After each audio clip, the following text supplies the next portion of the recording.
आपके अपने YouTube channel उड़ान द फ्लाई पर आपका स्वागत है। और आज इस ऑनलाइन प्लेटफॉर्म के माध्यम से BA तृतीय वर्ष के तृतीय प्रश्न पत्र पर हम बात करने जा रहे हैं। काफ़ी समय हो गया तृतीय प्रश्न पत्र पर चर्चा नहीं हुई थी और यह भी देखा गया कि इससे पहले की वीडियो में हम इस प्रश्न पत्र के संपूर्ण सिलेबस के बारे में बात किए थे और सिलेबस ही नहीं, प्रत्येक यूनिट से जुड़े हुए जो महत्वपूर्ण प्रश्न थे उन प्रश्नों के संदर्भ में भी आपसे बात हुई थी। और हम लोग आगे बात किए थे कि एक एक यूनिट के कुछ महत्वपूर्ण प्रश्नों के बारे में हम बात करेंगे। कुछ क्या, हम जितने प्रश्नों के बारे में आपसे प्रत्येक यूनिट के बारे में बात किए हैं उन सारे प्रश्नों को फ्रेमिंग कराना, आंसर राइटिंग कराना और यही नहीं, उससे जुड़े हुए कंटेंट जो भी हैं उसको उपलब्ध भी कराने की बात आपसे कही गई थी। तो इसके संदर्भ में आपसे यह भी बात हुई थी कि कुछ महत्वपूर्ण किताबों के बारे में भी चर्चा किए थे और हमने आपसे कहा था कि उन किताबों को लेकर के आप अध्ययन भी प्रारंभ कर दें, क्योंकि BA तृतीय प्रश्न पत्र का जो संबंध है वो कला स्थापत्य से है। और आपने देखा भी था कि उसमें जो शुरुआती दौर में आपसे बात की जा रही है वो कला के उद्भव एवं विकास के बारे में बात की जा रही है। और जब हम सामान्य तरीके से कला के उद्भव या विकास के बारे में समझ लेंगे, जान लेंगे, तो फिर प्रश्न आएगा कि कला किसे कहते हैं, कला कितने प्रकार की होती हैं, भारतीय कला की क्या विशेषताएं हैं।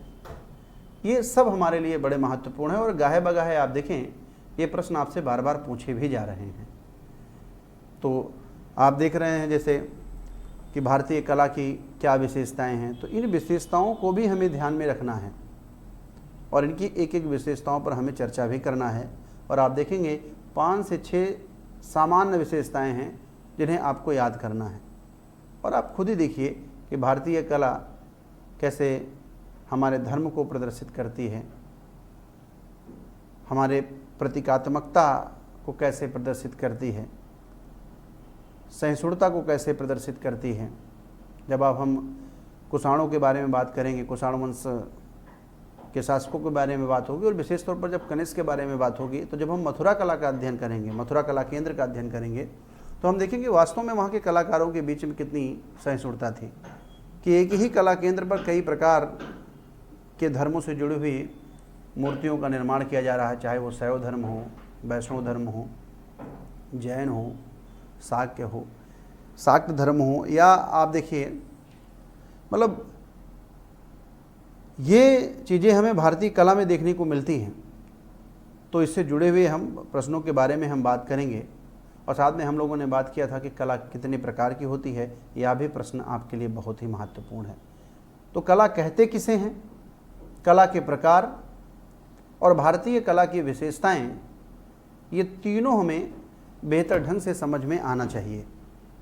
लेकिन इससे पहले हमें सामान्य तरीके से यह भी जान लेना चाहिए कि भारतीय कला का विकास कैसे हुआ, कब हुआ। और एक सरसरी निगाह में हम देखेंगे गुप्त काल या गुप्तोत्तर काल तक यह विकास हमें स्पष्ट तरीके से देखने को मिलेगा। और आज हम इसी संदर्भ में आपसे बात करेंगे। और जब ये खाका एक दिमाग में तैयार हो जाएगा तो हमें कला किसे कहते हैं, कला के क्या प्रकार हैं, भारतीय कला की क्या विशेषताएं हैं और फिर प्रत्येक काल के संदर्भ में उस काल की क्या विशेषताएं हैं। जैसे आप पाषाण युगीन कला की क्या विशेषताएं हैं, हड़प्पा की क्या विशेषताएं हैं, या हम यह भी देखेंगे कि मौर्यों के पहले और हड़प्पा सभ्यता के पतन के पश्चात क्या भारत में कला की निरंतरता बनी थी, या इसमें हमें किसी प्रकार का व्यवधान उत्पन्न दिखाई पड़ रहा है। या भी देखेंगे कि मूर्त रूप में भले ही नहीं लेकिन साहित्य में कहीं कहीं भारतीय कलाओं की चर्चा की गई है। इस संदर्भ में भी आपसे बात करेंगे। और इसी प्रकार हम मौर्यों के बारे में भी बात करेंगे।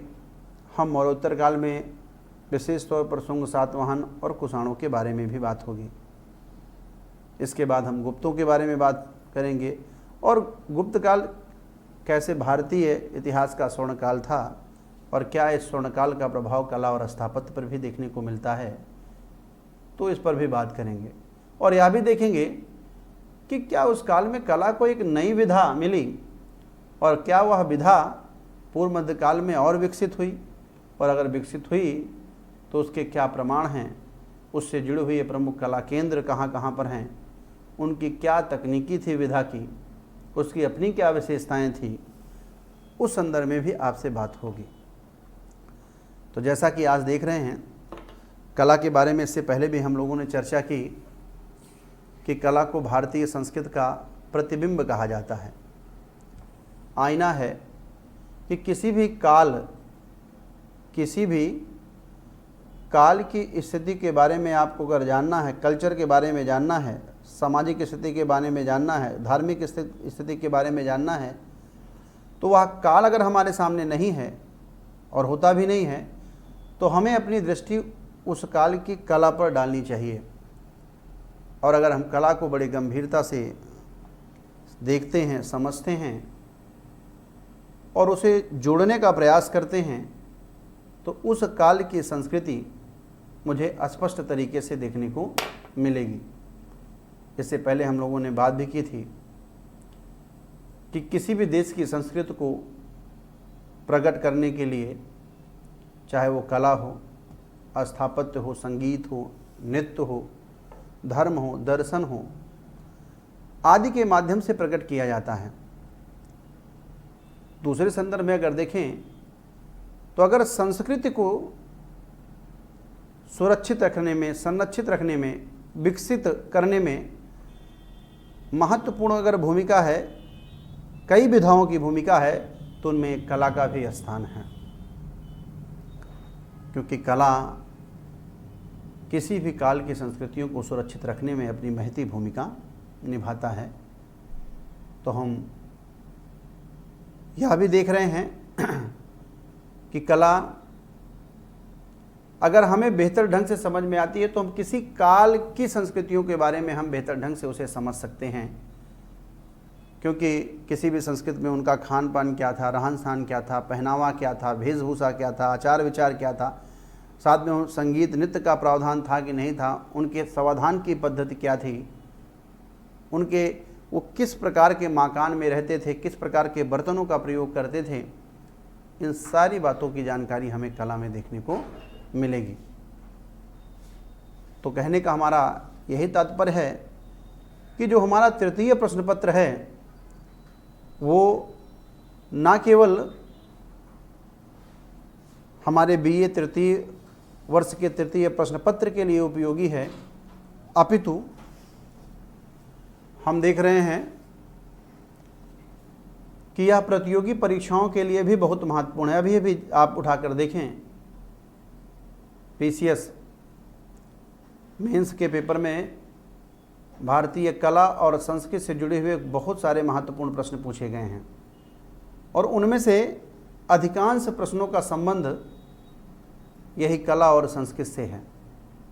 तो अगर हम कला और संस्कृति से जुड़े हुए इस प्रश्न पत्र को बेहतर ढंग से पढ़ते हैं तो आपके सामान्य अध्ययन का जो प्रथम प्रश्न पत्र है उसमें भी हमें काफ़ी लाभ मिलेगा। और यही नहीं, हम यह भी देख रहे हैं कि जो भी प्रतियोगी परीक्षाएं या बहुविकल्पीय जो प्रश्न प्रतियोगी परीक्षाओं में पूछे जा रहे हैं, अब राजनीति से ज़्यादा कला, संस्कृत, धर्म, दर्शन पर प्रश्न बन रहे हैं। तो आपकी मदद यह प्रश्न पत्र उस क्षेत्र में भी करेगा, बशर्ते इसे हमें क्रमबद्ध तरीके से अध्ययन करना पड़ेगा। क्रमबद्धता होनी चाहिए।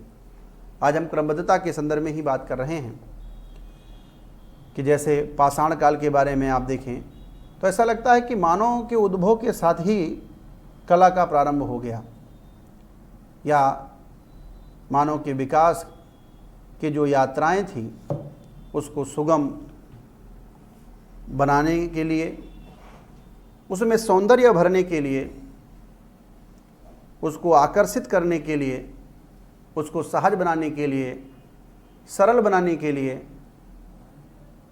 कला का विकास हुआ। और कला में वास्तव में कौशल, कुशलता और चालाकी भी निहित होती है। जब हम कला किसे कहते हैं, इस संदर्भ में आपसे बात करेंगे तो विभिन्न प्रकार के विद्वान हैं जिन्होंने कला को परिभाषित किया है और उन्होंने बताया है कि कला किसे कहते हैं। लेकिन यहाँ हम देख रहे हैं कि धीरे धीरे जब मानव विकास कर रहा है और विकास करते करते वो आगे की अवस्थाओं में प्रवेश कर रहा है, तो उस प्रवेश के दौरान ही उसके जीवन का अटूट संबंध कला से स्थापित हो गया। प्रारंभिक दौर में आप देखिए मानो कैसे चापर, चापिंग, पेबुल, हैंड एक्स जैसे उपकरणों का प्रयोग कर रहे हैं और ये प्रारंभ में प्रकृति प्रदत्त थे, लेकिन धीरे धीरे मानव ने इसे क्या कर लिया, निर्मित किया। और जब निर्मित किया तो आप देखेंगे कि यहाँ यहीं से कहीं न कहीं कला का जन्म हो जा रहा है। और अब मानव अपनी आवश्यकता के अनुरूप कला को गढ़ने लगा, कला को परिभाषित करने लगा, कला का उपयोग करने लगा। जैसे आप देख रहे हैं कि सुंदर सुडौल पत्थरों का उपयोग प्रागैतिहासिक काल के जो मानव हैं वो कैसे शिकार के लिए करने लगे हैं। यही नहीं, जैसे जैसे मानव ने विकास किया उनके अंदर तकनीकी दक्षता आई और उस दक्षता का प्रभाव हमें कला पर स्पष्ट तरीके से देखने को मिल रहा है, क्योंकि कला भी हमें पहले की अपेक्षा काफ़ी विकसित दिखाई पड़ने लगी। जैसे हम अगर निम्न पुरापाषाण काल की बात करें तो हम चापर, चापिंग, पेबुल, हैंडेक्स में हैं, लेकिन जब हम मध्य पुरापाषाण काल में प्रवेश करते हैं तो हम देखते हैं कि अपनी मारक क्षमता को बढ़ाने के लिए पत्थरों से फलक उपकरण का निर्माण करते हैं और बहुत सारे विद्वान इस काल को फलक संस्कृत के नाम से भी जानते हैं। कई बार यूपीएससी में पूछा भी गया कि फलक संस्कृत के नाम से किस काल को जाना जाता है, मध्य पाषाण काल, नवपाषाण काल, मध्य पुरापाषाण काल, उच्च पुरापाषाण काल। तो आप देखेंगे मध्य पुरापाषाण काल जो है आपका वो फलक संस्कृत के नाम से जाना जा रहा है। तो इस काल के जो उपकरण हैं वो फलक पर आधारित हैं। लेकिन आगे हम देख रहे हैं जब उच्च पुरापाषाण काल में हम पहुंच रहे हैं और उस काल का मानव और तकनीकी रूप से जब दक्ष हो जा रहा है, तो अब जो उपकरणों का वह निर्माण कर रहा है वो पहले की अपेक्षा और विकसित है। और अब इस काल के उपकरण की खास विशेषता है कि घिस करके दोनों तरफ से ब्लेड नुमा आकार से बनाए जाने लगे कि अब अगर पशु को किसी भी भाग से लगे तो पशु घायल हो और हमारा उद्देश्य पूरा हो। इसलिए उच्च पुरापाषाण काल को ब्लेड संस्कृत के नाम से भी जाना जाता है। तो हमने देखा कि ब्लेड संस्कृत, लेकिन जैसे ही हम मध्य पाषाण काल में हम प्रवेश करते हैं तो हम मध्य पाषाण काल में देख रहे हैं कि मानव पहले की अपेक्षा और दक्ष हो गया और इस काल का जो मानव था अब वह माइक्रोलिथिक कहा जाए लघु उपकरणों का प्रयोग करने लगा। और आगे आप देख रहे हैं जैसे ही नवपाषाण काल में हम पहुंचते हैं तो पालिश से युक्त उपकरणों का प्रयोग मानव करने लगा। यानी पहले की अपेक्षा हम देख रहे हैं निरंतरता के साथ कला के विकसित होने का हमें परिणाम देखने को मिलता है। कला में विकास की एक निरंतरता जारी है और जब हम नवपाषाण काल में पहुंचते हैं तो हम खुद ही देखते हैं कि कैसे इस काल का मानव कृषि कार्य में दक्ष होगा, दक्ष हो ही गया। और कृषि जब भी होती है तो मानव के जीवन में स्थिरता आती है, क्योंकि कृषि ऐसा विषय नहीं होता है कि आपने क्या किया, बो दिया और 5-6 महीने के लिए आप गायब हो गए, फिर आकर के उन्होंने अपने जो भी उसे काट लिया। तो कृषि को एक बच्चे की तरह देखना पड़ता है और निष्काम भाव से कि जो भी होगा वो परमात्मा की इच्छा पर होगा। और आप देख रहे हैं जब कृषि होगा, जीवन में स्थिरता होगी, तो जाहिर सी बात है कि अब बस्ती का निर्माण होगा और जब बस्तियां बनेंगी तो लोगों की ज़रूरत के लिए बर्तनों की ज़रूरत होगी। और इस काल में आप देख रहे हैं मृद भांड का भी निर्माण प्रारंभ हो जाएगा और ये मिट्टी के बर्तन प्रारंभ में भले से हाथों से निर्मित होंगे, लेकिन बाद में चाक से निर्मित होने लगेंगे।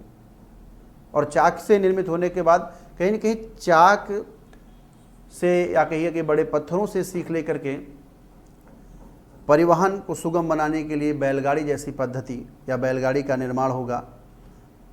और जिससे इस काल के मानव की जो यात्राएं हैं एक स्थान से दूसरे स्थान पर जाने की, वो बहुत सुगम हो जाएं, सरल हो जाएं, सहज हो जाएं। तो अब देख रहे हैं धीरे धीरे ये कला का विकास हो रहा है। एक वह मानव, आदिम मानव, जो कला के बारे में बहुत कुछ तो नहीं जानता था, लेकिन परोक्ष रूप में उसका परिचय था। लेकिन धीरे धीरे अब देख रहे हैं कला को मानव अपने अनुसार परिभाषित करने लगा, अपने अनुसार गढ़ने लगा, अपने अनुसार कुरेदने लगा। और करते करते यह देख रहे हैं कि अब मृदभांड भी आपको दिखाई पड़ रहे हैं, बस्तियां भी देखने को मिल रही हैं, परिवहन की व्यवस्थाएं भी देखने को मिल रही हैं। और यही नहीं, रीति रिवाज परंपराओं में भी आप उठाकर देखें, समाधान पद्धति में देखें, तो उसमें भी कला का प्रभाव स्पष्ट तरीके से देखने को मिल रहा है। जैसे हम देख रहे हैं बुर्जहोम, गुफकराल, इसी प्रकार से मध्य पाषाण काल में सराय नहर, दमदमा, महदहा से बहुत सारे कंकाल, बहुत सारे ऐसे पात्र, बहुत सारे चूल्हे, ये भी कहीं न कहीं कला के ही परिणाम हैं। और जब धीरे धीरे मानव शिकार करने लगा और शिकार करने के बाद यह देखा कि बहुत सारे ऐसे पशु हैं भाग करके धूप वगैरह बरसात से बचने के लिए गुफाओं में जाते हैं, उनका पीछा करते वो वहाँ भी पहुँचे, तो उन्हें धूप से और बरसात से जब थोड़ा आराम मिला तो वो भी पशुओं से सीख करके गुफाओं में रहना सीख लिए कि जिस प्रकार से ये बचते हैं हम भी बच सकते हैं। और यही नहीं, अब इस काल के मानो पालतू जो पशु हैं, आप पालतू पशु देख रहे हैं, क्योंकि मध्य पाषाण काल में राजस्थान के बागौर और मध्य प्रदेश के आदमगढ़ से पशुपालन के प्रमाण प्राप्त होने लगे। और जब व्यक्ति पशुओं को पालने लगा, अब बड़े बड़े पशुओं को जब उसे लगा कि चीज़ें कभी शिकार नहीं हो पाई हैं और लग रहा है कि अपनी क्षुधा की पूर्ति नहीं हो पा रही है, तो इस प्रकार के जो पालतू पशु थे उनको मार करके खाने लगा। और जब पशु बड़े थे तो जायज़ सी बात है कि खुद तो नहीं खा सकते थे, कुछ लोगों को और भी बुला करके खाएं। और इस प्रकार का जो माहौल है ये स्पष्ट तरीके से हमें सराय नहर, दमदमा, महदहा में देखने को मिलता है, जहां हमें कई चूल्हे देखने को मिलते हैं। और जब भी कई चूल्हे देखने को मिलते हैं, चाहे आज के भी कार्यक्रम में, तो ऐसा लगता है कि कुछ सामूहिक भोज का आयोजन किया जा रहा है। तो हम देख रहे हैं सामूहिक जीवन पद्धति की शुरुआत हमें मध्य पाषाण काल से ही स्पष्ट तरीके से देखने को मिलती है। तो यहाँ हम चर्चा कर रहे हैं कला के बारे में, तो ये सामूहिक जीवन पद्धति के मूल से भी कहीं न कहीं कला का विकास हमें देखने को मिल रहा है। और हमने चर्चा की कि इस काल के मानव कैसे गुफाओं और कंदराओं में रहने लगे, और जब वो रहने लगे तो उनके दिन भर में जो भी बातें चलती थी दिमाग में, उसको वो किसी न किसी जगह बाह्य पत्थर या तूलिकाओं का सहारा लेकर के दीवारों पर गढ़ने लगे, कुरूदने लगे। और इस कुरूदने का स्पष्ट प्रमाण हमें भीमबेटका से देखने को मिलता है। और जब हम भीमबेटका के बारे में देखते हैं तो हमें उस काल के मानव की वेशभूषा, उस काल के मानव की शिकार करने की पद्धति, उस काल का मानव किस पशुओं का, जैसे बारहसिंघा का सबसे ज़्यादा वो शिकार कर रहा है, शिकार करने के तरीके, और यही नहीं उनके मनोरंजन के तरीके, उनके कारवां बना करके चलने के तरीके, वहाँ उस एनवायरनमेंट में विभिन्न प्रकार के पशु कि वो पाए जाते रहे होंगे, उनका शिकार करते रहे होंगे, वही उनके दिमाग में था, उसी को दीवारों पर कुरेदने का काम किए। तो कैसे हम देख रहे हैं कि जो अंदर की भावनाएं थी बाहर की वस्तुओं का सहारा लेकर के कैसे उस प्रकट कर दिया गया। और बहुत सारे विद्वानों ने तो इसी को कला कह दिया। तो हम भीमबेटका से देख रहे हैं कि स्पष्ट तरीके से कला की शुरुआत हमें दिखाई पड़ रही है, और कला के माध्यम से हम उस काल के मानव के संस्कृतियों के बारे में, पद्धतियों के बारे में जानकारी प्राप्त हो रही है। और धीरे धीरे जब हम नवपाषाण काल में जा रहे हैं तो हम आपसे चर्चा कर भी चुके हैं कि हम कहीं न कहीं अब यायावरी पशुचारी जीवन से स्थिर जीवन की तरफ उन्मुख हो गए, और उसके मूल में था कृषि। और आप देख रहे हैं कि लोहरादेव से कृषि का प्राचीनतम प्रमाण प्राप्त है। मेहरगढ़ के बारे में भी बात हुई आपसे, लेकिन अभी हाल में देखा जाए तो कृषि का सबसे प्राचीनतम प्रमाण लोहरादेव से है। और जब कृषि आई तो बस्ती हुआ, जीवन में स्थिरता और स्थायित्व आया, बर्तनों का निर्माण हुआ, परिवहन की व्यवस्था हुई। तो इन सारे जो व्यवस्थाएं थीं उनमें भी कला स्पष्ट तरीके से देखने को हमें मिल रही है। इसके बाद हम जब ताम्रपाषाण काल में प्रवेश करते हैं, कैसा काल, जिस काल का मानव पत्थर के अलावा तांबे के उपकरणों का भी प्रयोग करने लगा, तो हम देखेंगे कि उस काल को ताम्रपाषाण काल कहते हैं। और इस ताम्रपाषाण काल में हमें तांबे के बहुत सारे उपकरण देखने को मिलेंगे। यह काल हड़प्पा के पहले भी था, हड़प्पा के समकालीन भी था और हड़प्पा के बाद में भी था। तो हम ताम्रपाषाण काल में भी अगर आप चर्चा करते हैं तो यहाँ पर भी स्पष्ट तरीके से आप देख रहे हैं कि कला बहुत सुंदर ढंग से दिखाई पड़ती है, जिसमें विभिन्न प्रकार के तांबे के उपकरण हैं। उनमें हमें भाले भी हैं, बर्छी भी हैं, फरसे भी हैं, मानव के आकार की आकृतियों से युक्त बहुत सारे उपकरण हैं। तो ताम्रपाषाण काल में भी कला का विकास देखने को मिल रहा है, लेकिन स्पष्ट तरीके से अगर हम बात करें कला, तो हमें हड़प्पा सभ्यता में देखने को मिल रही है। जो हड़प्पा सभ्यता में कला का स्पष्ट स्वरूप उभर करके सामने आ रहा है। और यह कला हमें यह कहा जाए कि हड़प्पा सभ्यता के नगर नियोजन में बड़े सुंदर ढंग से देखने को मिलती है, जहाँ पर हम देखते हैं कि नगर का निर्माण एक समतल भूमि पर हुआ है। इसे प्रायः 2 भागों में बांटा गया है। बाढ़ एवं सुरक्षा से बचने के लिए चहारदीवारी का निर्माण किया गया है। और यही नहीं, इस चहारदीवारी के अंदर, इस दुर्ग परिक्षेत्र के अंदर जो दुर्ग और निचला नगर है, तो जहाँ एक तरफ निचला नगर में रिहायशी इलाके हैं, तो वहीं दुर्ग क्षेत्र में महत्वपूर्ण प्रशासनिक भवन हमें स्पष्ट तरीके से देखने को मिल रही हैं। तो यहाँ हम देख रहे हैं कि कला का जो महत्वपूर्ण एक पक्ष है स्थापत्य कला, वो हमें स्पष्ट तरीके से देखने को मिल रहा है। और जिसके अंदर हम देखेंगे कि विशाल अन्नागार, स्नानागार, सभा भवन, पुरोहित आवास, श्रमिक बस्ती, बंदरगाह, ये बहुत सारे स्थापत्य, विद्यालय, स्टेडियम स्पष्ट तरीके से देखने को मिल रहे हैं हमें। और यही नहीं, इस काल का जो मानव था उसकी मूर्ति कला भी बहुत विकसित थी। चाहे वो मृण मूर्तियों के बारे में बात करें, मिट्टी की मूर्तियों के बारे में बात करें, धातुओं की मूर्ति के बारे में बात करें, तांबा, टिन को मिलाकर के कांसे का निर्माण हो रहा है, प्रस्तर कला के बारे में बात करें, ये तीनों प्रकार की मूर्तियां हमें स्पष्ट तरीके से हड़प्पा में देखने को मिल रही है। और आज भी देख रहे हैं उसी निरंतरता के साथ, थोड़े बहुत परिवर्तन के साथ, जो कला की तकनीकी थी, उस कला को निर्मित करने की जो विधाएं थी, वो आज भी हमें देखने को मिल रही हैं।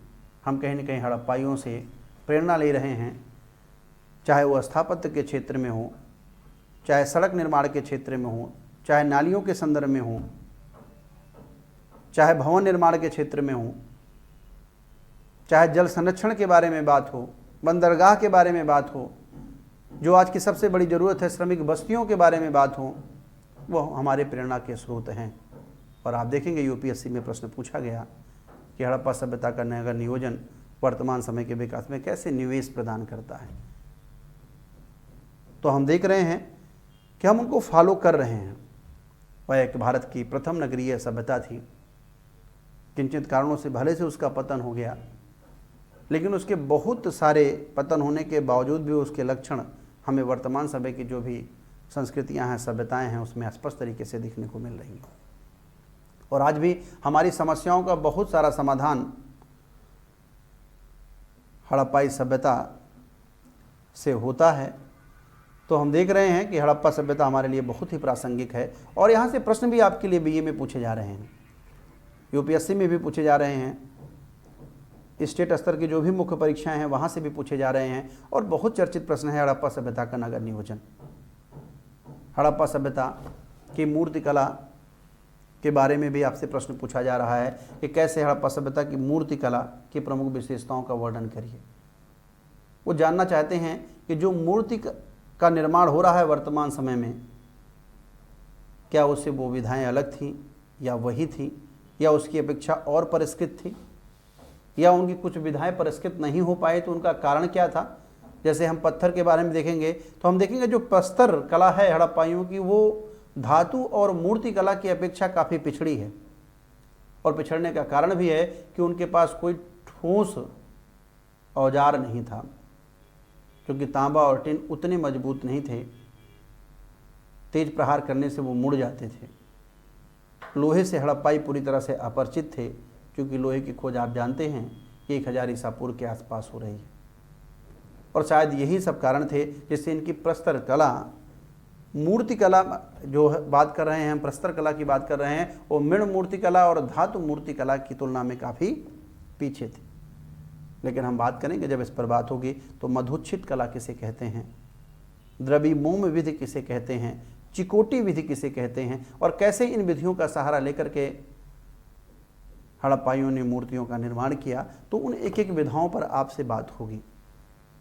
और यह प्रश्न हमारे लिए फिर हम कह रहे हैं बड़ा महत्वपूर्ण है। आए साल देख रहे हैं 1 या 2 साल गैप करके बार बार आपसे पूछा जाता है कि हड़प्पाइयों की मूर्ति कला की विशेषताओं का वर्णन करिए, उन पर प्रकाश डालिए, उनका वर्णन करिए, मतलब या हड़प्पा सभ्यता के नगर नियोजन की क्या विशेषताएं थी। ये सारे प्रश्न आपसे पूछे जा रहे हैं। तो हड़प्पाइयों के बारे में हमें जानना बहुत ही ज़रूरी है। लेकिन दुर्भाग्य है कि हड़प्पा सभ्यता के पतन के बाद मुझे मूर्त रूप से कला की निरंतरता का अभाव देखने को मिलता है पूर्व मौर्य काल तक, मौर्यों के पहले तक, या मान के चलिए कि मौर्य काल तक।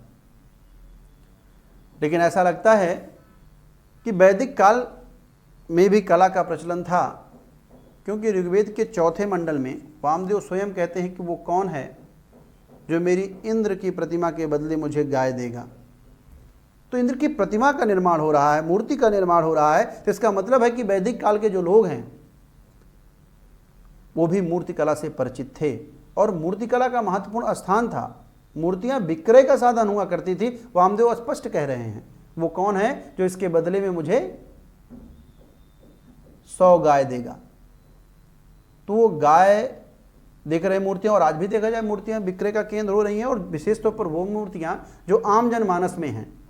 आप प्रारंभिक दौर में जब गांव में जाइए तो गांव में हमने बताया नहीं कि कला 2 प्रकार की होती है, अभी उस पर बात नहीं है। एक राजकीय कला है और एक लोक कला है, जो राजा के प्रश्रय होता है, राजा का संरक्षण होता है, राजा के दिशा निर्देशन पर कार्य होता है, और राजकीय क्षेत्र में होता है।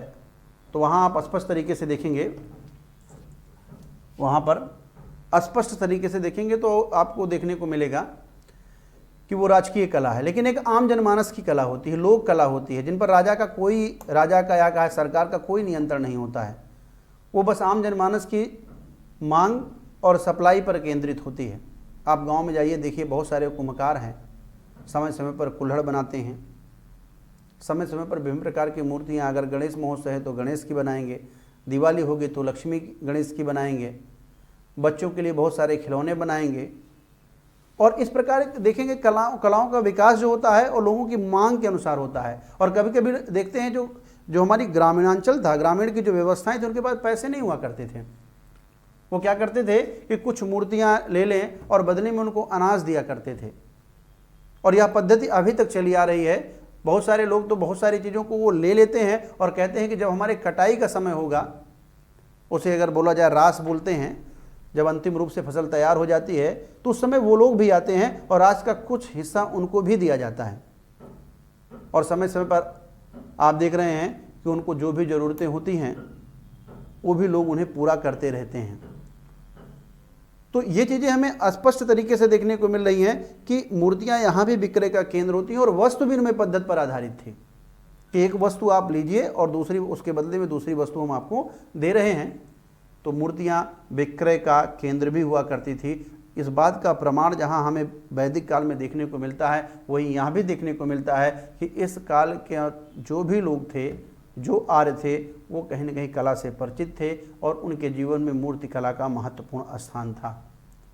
रामायण हो, महाभारत हो, और वैदिक काल में भी देखा जाए, उत्तर वैदिक काल में आप स्तंभ वगैरह, सूत्र वगैरह में भी स्पष्ट तरीके से मूर्तियों का उल्लेख किया गया है।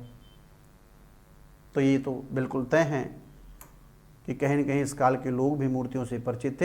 हालांकि आगे हमें इस प्रकार की मूर्तियाँ, राजप्रसाद, लेकिन जब हम बात कर रहे हैं महत्वपूर्ण राजवंशों के बारे में, हर्यक वंश के बारे में, शिशुनाग वंश के बारे में, हम नंद वंश के बारे में बात कर रहे हैं, तो वहाँ पर प्रत्यक्ष या अप्रत्यक्ष तरीके से राजप्रसाद की चर्चा है, भवनों की चर्चा है, उनके द्वारा उपयोग किए गए बर्तनों की चर्चा है, जिसे हम मृदभांड कहते हैं। मृद माने मिट्टी और भांड माने बर्तन, मिट्टी के बर्तन। तो उनकी चर्चा है, और जब ये चर्चा है तो लगता है कि इस काल के लोग भी कला से परिचित थे। हालांकि इस काल के जो मानव हैं उनका भी स्पष्ट प्रमाण इसलिए भी देखने को नहीं मिल रहा है कि उतने बड़े पैमाने पर सर्वेक्षण हो या उत्खनन का कार्य भारत में नहीं हुआ है। नहीं, कला की भी एक क्रमबद्धता जो पाषाण काल से चल रही है और देख रहे हैं आज तक या पूर्व मध्य काल तक वो एक क्रमबद्ध तरीके से स्थापित होती। लेकिन यहाँ पर थोड़ा कला का एक अंधकार युग हमें देखने को मिल रहा है, कला की निरंतरता में अभाव देखने को मिल रहा है। लेकिन उम्मीद है कि आगे के जो भी शोध कार्य चल रहे हैं उसमें जो ये निरंतरता है, जो अभाव है, कहीं न कहीं यह इस अभाव को समाप्त करके इसकी क्रमबद्धता या निरंतरता और स्पष्ट तरीके से स्थापित करने का प्रयास किया जाएगा। जब हम मौर्य काल की तरफ चलते हैं तो हम देखते हैं कि मौर्यकालीन जो कला थी उसको महत्वपूर्ण दर्जा दिलाने में चंद्रगुप्त मौर्य और अशोक का योगदान रहा है। और इनमें सबसे अगर देखा जाए महत्वपूर्ण योगदान रहा है तो वो अशोक का रहा है, क्योंकि इस काल में आपको राजकीय कला भी मिलेगी, लोक कला भी मिलेगा, राजप्रसाद भी मिलेगा, स्तूप मिलेगा, चैत्य मिलेगा, विहार मिलेगा और मूर्ति कला मिलेगी, यक्ष यक्षिणियों की मूर्तियां मिलेंगी। और इस काल की सभी कलाओं में अगर सबसे महत्वपूर्ण कला होगी तो स्तंभ कला होगी। हम मौर्य युगीन स्तंभों के बारे में चर्चा करेंगे और सीधा प्रश्न यहां से पूछा जाता है कि मौर्य युगीन स्तंभों की क्या विशेषताएं थी। और वह विशेषताएं इतनी ज्यादा थी कि उस काल के जो भी साम्राज्यवादी लेखक थे, अंग्रेज लेखक थे, वो डाइजेस्ट नहीं कर पाए, उसे पचा नहीं पाए और सीधे सीधे उन कलाओं का संबंध पाश्चात्य संस्कृति से स्थापित कर दिया कि इनके स्तंभों पर लग रहा है ईरानियों का प्रभाव है, उनका देखा जाए यूरोपियों का प्रभाव है। इस तरह की बातों को करके कहीं न कहीं भारतीय कला जो इतनी महत्वपूर्ण थी उस कला को धूमिल करने का प्रयास किया गया। लेकिन भारतीय कलाविद वासुदेव शरण अग्रवाल ने साम्राज्यवादी जो भी विद्वान थे उनकी एक एक बातों का खंडन किया और यह भी कहा कि इस कला की जितनी भी विशेषताएं हैं वो सारी विशेषताएं हमारे ग्रंथों में देखने को मिलती है, चाहे वो रामायण हो, महाभारत हो, पतंजलि का महाभाष्य हो, कौटिल्य का अर्थशास्त्र हो, सब में स्पष्ट तरीके से देखने को मिलती है। जैसे प्रारंभिक दौर पे हम लोग भी अगर घर देखते हैं, बहुत सारे लोग इलाहाबाद और दिल्ली में अध्ययन करने के लिए जाते हैं, घर देखते हैं, घर उनके दिमाग में रहता है, लेकिन उनकी कहा जाए उनकी परिस्थितियाँ अलाउ नहीं करती कि उस तरीके के घर का वो निर्माण कर सकें। लेकिन एक समय पढ़ लिख करके जब उनके जीवन में स्थिरता और अस्थायित्व आता है तो जो दिमाग में उनके वो कहा बातें होती हैं उसे वो मूर्त रूप प्रदान करते हैं। उस घर कहा जाए कि घर को बनाने का मूर्त रूप प्रदान करते हैं। ठीक इसी प्रकार ऐसा लगता है कि जब मौर्य काल में जो एक साम्राज्य के विकास की परंपरा थी उसको स्थिरता और अस्थायित्व मिला, तो जो हमारे ग्रंथों में जो बातें थी स्थापत्य निर्माण के संदर्भ में कमोबेश उस काल में उसे मूर्त रूप प्रदान किया गया। और यही नहीं, जिन कलाओं के परिप्रेक्ष्य में ईरानियों के प्रभाव को परिलक्षित करने का कार्य किया गया उसका खंडन भी किया गया। अशोक के स्तंभों के बारे में, जहां अशोक के स्तंभ पूरी तरह से एकात्मक हैं, एक ही पत्थर से बनाए गए हैं, वहीं आप देख रहे हैं कि ईरानियों के जो स्तंभ हैं वो अलग अलग पत्थरों को जोड़ करके बनाए गए हैं। अशोक के स्तंभ नीचे मोटे और ऊपर थोड़ा पतले दिखाई पड़ते हैं, जबकि ईरानियों के समान रूप से दिखाई पड़ते हैं। अशोक के स्तंभ ऐसा लगता है कि निराधार हैं, जमीन से निकलते हुए दिखाए गए हैं, कोई उसका आधार नहीं है। लेकिन हम ईरानियों की बात करते हैं तो उसके चारों तरफ चबूतरे बनाए गए हैं। अशोक के जो स्तंभ है ऊपर जो भी पीठिका है, सद्दल है, उस पर जो भी पशु का अंकन है, उस पशु के अंकन में भी काफ़ी भिन्नता हमें देखने को मिलती है। और यही नहीं, हमें यह भी देखने को मिलता है कि कैसे इस पर जो पॉलिश की गई है वह पॉलिश आज भी धूप और छां बरसात के थपेड़े सहने के बावजूद भी वही चमक उसमें विद्यमान है, जबकि हमें ईरानियों के स्तंभों में भी इस प्रकार की चमक देखने को नहीं मिलती है। तो ऐसे बहुत कारण हैं। जब हम अशोक के स्तंभों की क्या विशेषताएं हैं और विशेषताओं के साथ में हम देखेंगे क्या इस पर ईरानी प्रभाव था, तो हम बात करेंगे पहले अशोक के स्तंभों के बारे में, फिर बात करेंगे ईरानी प्रभाव के बारे में क्या होता है, और फिर हम एक एक बातों का खंडन करेंगे और फिर अंतिम में निष्कर्ष लिखवाने का प्रयास करेंगे। तो यहाँ से यह प्रश्न हमारे लिए बहुत ही सरल हो जाएगा और यह प्रश्न बहुत ही इम्पॉर्टेंट है। हमने बताया एकेडमिक परीक्षाओं के लिए भी और प्रतियोगी परीक्षाओं के लिए भी। इसके बाद हम देख रहे हैं इस काल में पहली बार मानव द्वारा गुफाओं का निर्माण किया जाएगा। अभी तक इसके पहले के मानव ने जिन गुफाओं का प्रयोग किया वो प्रकृति प्रदत्त थी, लेकिन पहली बार हम देखेंगे कि बराबर की गुफाओं में हमें स्पष्ट तरीके से जो अशोक द्वारा निर्मित होंगी वो आजीवक संप्रदाय के जो सन्यासी होंगे उनको रहने के लिए दी जाएगी, और इसी प्रकार उनके दशरथ पौत्र दशरथ भी गुफाओं का निर्माण करेंगे। तो हम कहीं न कहीं इन गुफाओं की भी चर्चा करेंगे, फिर स्तूप की चर्चा करेंगे, चैत्य की चर्चा करेंगे, राजप्रसाद की, विहार की, मूर्ति कला की, एक एक पक्षों पर बात होगी। और यहाँ से दो प्रश्न बहुत ही इम्पॉर्टेंट हैं, चाहे मौर्ययुगीन मूर्ति कला या मौर्ययुगीन कला की विशेषताएं या मौर्यकालीन स्तंभों की विशेषताओं की चर्चा करते हुए आप यह बताएं कि क्या इस पर ईरानी प्रभाव परिलक्षित होता है। तो मौर्य काल भी हमारे लिए बहुत इम्पोर्टेंट है। आगे हम मौर्योत्तर काल के बारे में, शुंग और सातवाहनों के बारे में चर्चा करेंगे और हम देखेंगे यह काल भले से ब्राह्मणवादी व्यवस्था के पुनरुत्थान का युग था, लेकिन इस काल में बौद्ध जो कला स्थापत्य हैं उसका सर्वाधिक विकास देखने को मिल रहा है। यह साक्षात्कार का भी महत्वपूर्ण प्रश्न होता है, आप देखते भी हैं, आपसे पूछा जाएगा, क्योंकि इसके सीधे सीधे देख रहे हैं शासक अपने आप को कह रहे हैं कि मैं वैदिक व्यवस्था का पुनरुद्धारक हूं, हम वर्ण व्यवस्था को स्थापित करने वाले हैं, ब्राह्मण व्यवस्था को स्थापित करने वाले हैं, लेकिन फिर भी कला के क्षेत्र में हम देख रहे हैं कि बौद्ध धर्म या बौद्ध स्थापत्य कला का निरंतर विकास देखने को मिल रहा है। और ऐसा आम जनमानस के कारण हुआ, क्योंकि लंबे अरसे से देख रहे हैं कि बौद्ध धर्म का ही बोलबाला है। और अगर शासक को प्रजा के साथ संबंध स्थापित करके चलना चाहिए, और प्रजा के साथ क्या कहा जाए, मौर्य काल में तो राजा और प्रजा के कॉन्सेप्ट को भी खत्म कर दिया गया, उसकी जगह पर पिता और पुत्र का कॉन्सेप्ट स्थापित कर दिया गया। आपने खुद देखा है कि अशोक स्वयं कहते हैं अपने अभिलेखों में, जब हम कलिंग के बारे में बात करेंगे तो धौली और जौगढ़ के अभिलेखों की चर्चा हुई, तो उसमें स्वयं कहते हैं कि भाई यहाँ की प्रजा हमारे पुत्र के समान है, वह हमारे साम्राज्य में ऐसे विचरण करे जैसे एक पुत्र अपने पिता के साम्राज्य में विचरण करता है। तो अब तो राजा और प्रजा की जगह पर देख रहे हैं पिता और पुत्र का कॉन्सेप्ट आ गया है। और यहाँ पर भी हम देख रहे हैं कि प्रजा बहुसंख्यक बौद्ध धर्म से अनुयायी है, और कहीं न कहीं इस काल के राजाओं ने न केवल इसका ही ध्यान रखा बल्कि बौद्ध कला स्थापत्य में अपना महत्वपूर्ण योगदान भी दिया। पुष्यमित्र शुंग द्वारा बहुत सारे लोग आरोप लगाते हैं कि इसे बौद्ध धर्म का विनाशक कहा जाता है। विनाशक कहने का तात्पर्य यही था कि बहुत सारे ऐसे लोग थे जो उत्तर पश्चिम के जो आक्रांता थे उनके साथ बौद्ध भिक्षु मिल गए थे पुष्यमित्र शुंग के साम्राज्य को नष्ट करने के लिए, तो उनके अगेंस्ट शुंग शासक ने कार्रवाई की थी, ना कि संपूर्ण बौद्ध धर्म से जुड़े हुए लोगों के विरुद्ध। क्योंकि आप खुद देखते हैं भरहुत स्तूप के निर्माण में पुष्यमित्र शुंग की अपनी महत्वपूर्ण भूमिका है जीर्णोद्धार में।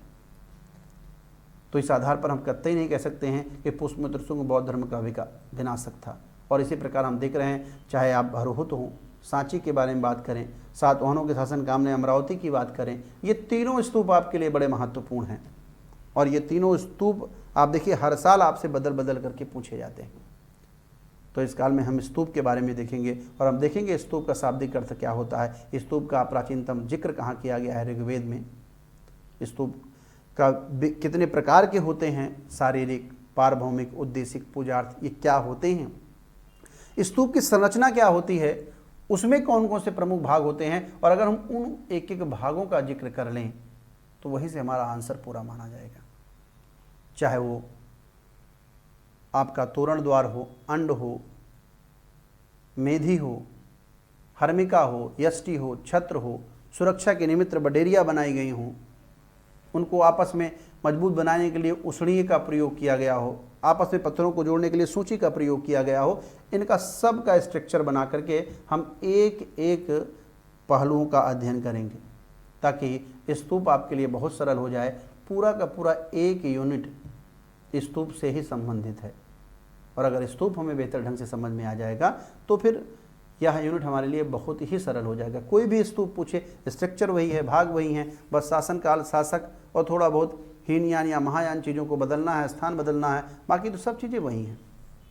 या कहिए ये खाका हमारे दिमाग में आ जाएगा कभी भी, चाहे वो स्तूप कितने प्रकार के हों पूछें, चाहे स्तूप का उद्भव एवं विकास पूछें या प्रमुख स्तूपों के बारे में चर्चा करें, वो सब चीज़ें स्पष्ट तरीके से हमें देखने को मिलेगी। तो हम स्तूप के बारे में भी बात करेंगे आपसे। इसी प्रकार से हम गुप्तों के बारे में बात करेंगे। और गुप्त काल आप जैसा देख रहे हैं कि चतुर्दिक विकास का काल था, और यह विकास हमें स्पष्ट तरीके से गुप्तों में भी देखने को मिल रहा है। और आप देख रहे हैं कि कैसे इस काल में भागवत धर्म या अवतारवादी परिकल्पना मजबूत हो रही है। भगवान बुद्ध, जिसके कारण वैष्णव धर्म से जुड़ी हुई विभिन्न प्रकार की मूर्तियों का निर्माण हो रहा है। शैव धर्म की परिपक्वता मुझे स्पष्ट देखने को मिल रही है। शाक्त धर्म हमें निकल करके सामने आ रहा है और उससे जुड़ी हुई बहुत सारी मूर्तियां मिल रही हैं। भगवान बुद्ध के विभिन्न प्रकार की मुद्राओं की मूर्तियां हैं। यूपीएससी में पूछा गया, बुद्ध की विभिन्न मुद्राओं की मूर्तियों की चर्चा करिए। हम आपसे पद्मासन, स्थानक, धर्मचक्र प्रवर्तन, मार विजय, इन सारी मुद्राओं के बारे में बात करेंगे। और इस काल का एक प्रमुख कला केंद्र होगा सारनाथ। हालांकि इससे पहले हम आपसे कुषाण के बारे में चर्चा नहीं किए। कुषाणों के गांधार और मथुरा कला पर खास तौर पर बात होगी, और यह प्रश्न आपसे बार बार पूछा जाता है। कुषाणों की पृष्ठभूमि पर ही गुप्त आ रहे हैं, और जहां हम गांधार कला और हो या कुषाण कला हो जिसकी विषय वस्तु बुद्ध हैं, लेकिन उनके बनावट में काफ़ी अंतर देखने को मिलेगा। किसी पर यूनानी प्रभाव दिखाई पड़ेगा तो किसी पर भारतीय प्रभाव देखने को मिलेगा। जहाँ पर हम देखेंगे कि गांधार कला में विषय वस्तु भले से भारतीय है, लेकिन कला पद्धति विदेशी देखने को मिलती है। लेकिन वहीं पर हम देखेंगे मथुरा की विषय वस्तु भी भारतीय है, और इस कला को बनाने वाले लोग भी भारतीय हैं। और इसके अलावा हम विभिन्न पक्षों के बारे में भी बात करेंगे। आज भारत की जो भी समस्याएं हैं, सहिष्णुता वगैरह की जो चर्चा करते हैं, हम किसे कहते हैं, हम देखेंगे कि उस काल की कलाओं में ये बातें स्पष्ट तरीके से हमें देखने को मिल रही हैं। तो एक बार हम कुषाण कला की चर्चा करेंगे, मथुरा कला की चर्चा करेंगे, फिर हम गुप्त कला के बारे में आएंगे। और गुप्त काल में जो सबसे महत्वपूर्ण हम कला होगी वो होगी मंदिर निर्माण की कला और वहाँ की मूर्ति कला। तो मंदिर निर्माण और मूर्ति कला के बारे में हम बेहतर ढंग से देखेंगे, और इस दौरान हम देखेंगे कि कैसे गुप्त काल में मंदिरों का विकास हमें देखने को मिल रहा है। उसके कई चरण हैं। हम उसमें सांची के मंदिर की चर्चा करेंगे, हम भूमरा के मंदिर की बात करेंगे, हम नचना के मंदिर की बात करेंगे, भूमरा के शिव, नचना के पार्वती के मंदिर के बारे में बात होगी। इसी प्रकार से हम एरण के विष्णु मंदिर के बारे में बात करेंगे, और सबसे विकसित जो मंदिर होगा देवगढ़ का दशावतार मंदिर, जो ललितपुर में स्थित है, ललितपुर ज़िले में स्थित है, और यह ज़िला उत्तर प्रदेश में है। और इस मंदिर की अपनी क्या विशेषताएं थी, कभी कभी केवल इसी बारे में प्रश्न पूछ लिया जाता है, तो हम इस पर भी बात करेंगे। और मंदिर के विभिन्न पक्षों के बारे में, चाहे वो सीढ़ी हो, चाहे चबूतरा हो, गर्भगृह किसे कहते हैं, शिखर किसे कहते हैं, प्रदक्षिणा पथ किसे कहते हैं। और यही नहीं, प्रदक्षिणा पथ पर हम देखेंगे कि बाद जब प्रवेश द्वार होगा तो उस पर मकर वाहिनी और कुर्म वाहिनी का चित्रांकन कैसे है। और आगे हम देखेंगे इन मंदिरों का विकास हमें देखने को मिल गया। जब पूर्व मध्यकाल में एक बार क्षेत्रीय शक्तियों का उदय होगा, सामंती तत्व उभर करके सामने आएंगे, तो और विभिन्न प्रकार के कर लोगों से लिए जाएंगे, तो बहुत ऐसे कारण होंगे कि जनता विद्रोही न हो और शासक और शासित के बीच में एक भक्ति भावना का उदय हो। तो आप देखेंगे जहाँ बड़ी बड़ी उपाधियाँ धारण लोग करते आएंगे, धारणियाँ देखने को मिलेंगी आपको। जैसे आप अशोक देख रहे हैं तो अपने आप को क्या कहता है कि शुरू में देवा नाम प्रिय, देवताओं का मैं प्रिय हूँ। कनिष्क आएंगे तो बोलेंगे देवपुत्र कनिष्को, मैं देवताओं का क्या हूँ, पुत्र हूँ। आप हमें समझिए, जानिए, हमें आप नाराज मत करिए, जो कह रहे हैं उसे करिए। लेकिन जब गुप्त आएंगे तो खुद कहेंगे मैं परम भागवत हूँ, मैं क्या हूँ, स्वयं विष्णु हूँ। और इसी प्रकार की आपकी भक्ति भावना आगे भी उभर करके सामने आएगी, और इसके मूल में मंदिरों का उद्भव होगा। मंदिरों के माध्यम से भक्ति भावना को और अच्छे तरीके से स्थापित करने का प्रयास किया जाएगा। और आप देखेंगे ये जो मंदिर होंगे ये पूरे भारतवर्ष में देखने को मिलेंगे, लेकिन इनके निर्माण विधा में थोड़ा सा अंतर होगा। और इस बेहतर ढंग से समझने के लिए हम इस शैली को समझेंगे और देखेंगे कि इनमें जो अंतर है उसके आधार पर इन्हें 3 भागों में बांटा गया है, नागर शैली, बेसर शैली और द्रविड़ शैली। तो यह भी एक प्रश्न है आपके सामने अक्सर देखने को मिलता है कि मंदिर निर्माण की विविध शैलियों पर प्रकाश डालिए। या आपसे पूछा जा सकता है कि मंदिर निर्माण में नागर शैली की चर्चा करते हुए इस काल के जो मुख्य मंदिर हैं या कंदरिया महादेव के मंदिर के बारे में आप बताइए। तो हम नागर शैली के कुछ महत्वपूर्ण मंदिर या नागर शैली के कुछ महत्वपूर्ण कला केंद्रों पर चर्चा करेंगे और उसमें राजस्थान, गुजरात, मध्य प्रदेश और उड़ीसा, उत्तर प्रदेश के मंदिर शामिल होंगे। इसी प्रकार से हम बेसर शैली के बारे में बात करेंगे जो आंध्र प्रदेश, कर्नाटका के आसपास मिलेंगे। और जब हम द्रविड़ शैली के बारे में बात करेंगे तो आप केरल, तमिलनाडु इसके प्रमुख केंद्र होंगे। तो हम द्रविड़ शैली के बारे में भी बात होगी और इससे जुड़े हुए मंदिर के बारे में बात होगी। विशेष तौर पर हम खजुराहो के बारे में और उड़ीसा के मंदिरों के बारे में नागर शैली के परिप्रेक्ष्य में बात होगी। और इसी प्रकार एलोरा के कैलाशनाथ मंदिर के बारे में बात होगी। वही हम द्रविड़ शैली के अंतर्गत विशेष तौर पर देखा जाए पल्लव मंदिर स्थापत्य कला, महाबलीपुरम के मंदिर जो भी हैं, और हम चोलों के मंदिर निर्माण, चाहे वो तंजौर का बृहदेश्वर मंदिर हो या गंगईकोंड चोलपुरम के मंदिर हों या चोल जो मंदिर हैं उनकी क्या विशेषताएं थी, इस संदर्भ में भी हम आपसे बात करेंगे। तो इस तरीके से आप देखेंगे कि हम पहले यूनिट से लेकर के दूसरे, तीसरे, चौथे और 5वें यूनिट जो कि हमारा अंतिम यूनिट है चोल स्थापत्य कला, इस पर हम बात करके और अपने सिलेबस को पूरा करने का प्रयास करेंगे।